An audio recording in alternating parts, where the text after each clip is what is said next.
Nous sommes actuellement sur la Grande Place de Mons. C'est dans la province de Hainaut, en Belgique. Est-ce que vous savez où est la démo party? À quoi? Non, démo, je connais, mais démo party, non. Il y en a ici, en bas. Hein? Il y en a par là.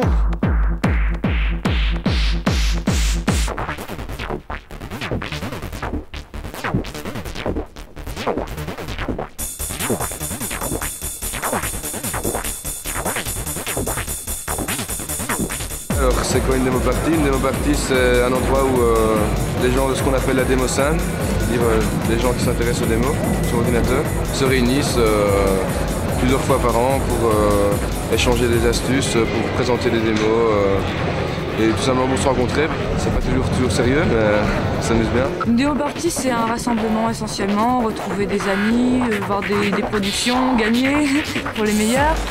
Et c'est 2-3 jours, c'est surtout 2-3 nuits en fait, parce que tout se passe la nuit, on dort un petit peu le jour.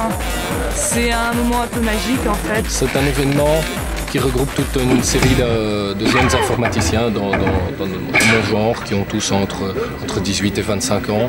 La naissance des démos, au départ, c'était quand des craqueurs donc pirataient un logiciel.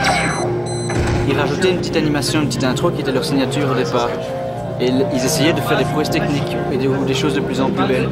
Et il se fait qu'à la longue, ça s'est développé, c'est devenu des démos. C'est devenu une discipline indépendante. Il y a les programmeurs qu'on appelle les codeurs, les graphistes et les musiciens.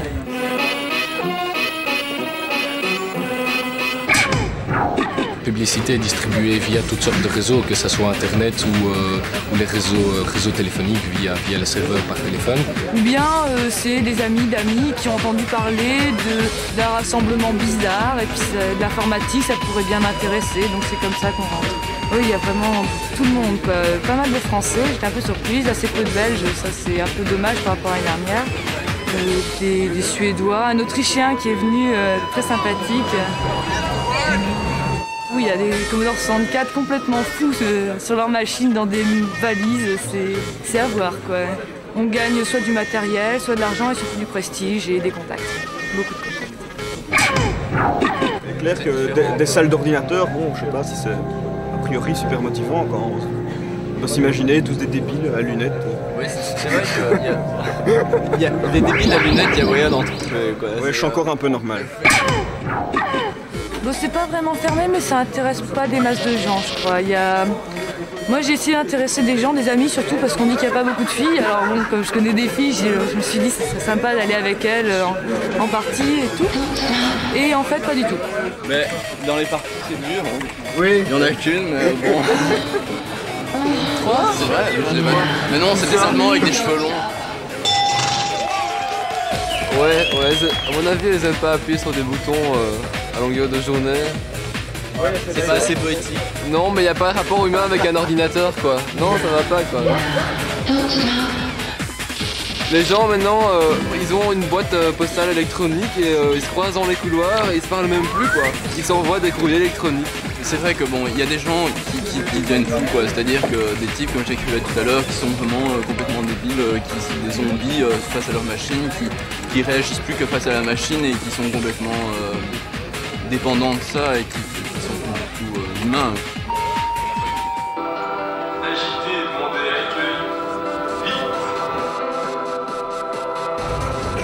Je passe parfois des journées entières. Ces dernières semaines, j'ai passé au moins 4 heures par jour, entre minimum 4 heures, maximum 8 heures sur ma machine. Parce que le gros problème des programmeurs, c'est le temps. La plupart sont à l'université, que ce soit en informatique ou n'importe quoi, ils n'ont pas le temps. Et une animation faite sur ordinateur, ça prend énormément de temps. Bah, j'ai dormi 3 heures cette nuit, sinon les deux autres, là, ils n'ont pas dormi du tout, je crois. On demande souvent si on prend des trucs pour tenir pendant 3 jours d'affilée, etc. Alors, nous ne sommes pas des drogués, on boit du coca, on s'énerve un peu, on est stressé, alors on a une énergie nerveuse. Bon, il y en a évidemment, mais c'est leur problème, quoi. Non, c'est là où c'est d'accord. C'est le stress de finir à temps uniquement pour notre plaisir, hein, parce qu'on n'en mourra pas si on n'a pas fini pour la compétition ce soir. Un truc qu'on a passé des heures et des heures à vouloir créer et puis de le voir apparaître, c'est assez génial.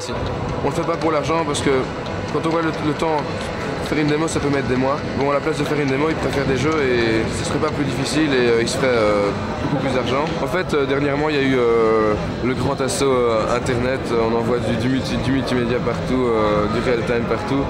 Je crois que c'est un petit peu c'est un gros coup de pub. Si maintenant on voudrait pouvoir vraiment avoir des contacts visuels avec les gens, comme on dit que ça pourrait être dans plusieurs années, il faudrait des lignes vraiment puissantes.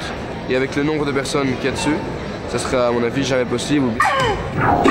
Pour moi le cyber c'est tout ce qui touche à la réalité virtuelle, l'informatique pas du futur, quoi, ce qu'on n'a pas encore découvert. Bah la société du futur, moi je vois pas trop ce que c'est quoi. En tout cas je me vois pas trop dedans quoi. En quelque sorte, je dirais qu'on apprend à utiliser l'outil de notre exclusion future. Moi, je sais pas, je réfléchis pas à ce point, quoi. Moi, j'adore m'éclater avec un ordinateur. Et je rencontre plein de gens vachement intéressants et je trouve ça vraiment très gai, quoi. Bah, je crois que de toute façon, le meilleur moyen de communiquer, c'est s'asseoir et de boire un verre. Non, pour le moment, je fais pas d'informatique. Pour le moment, pas encore. Je suis déjà resté comme ça.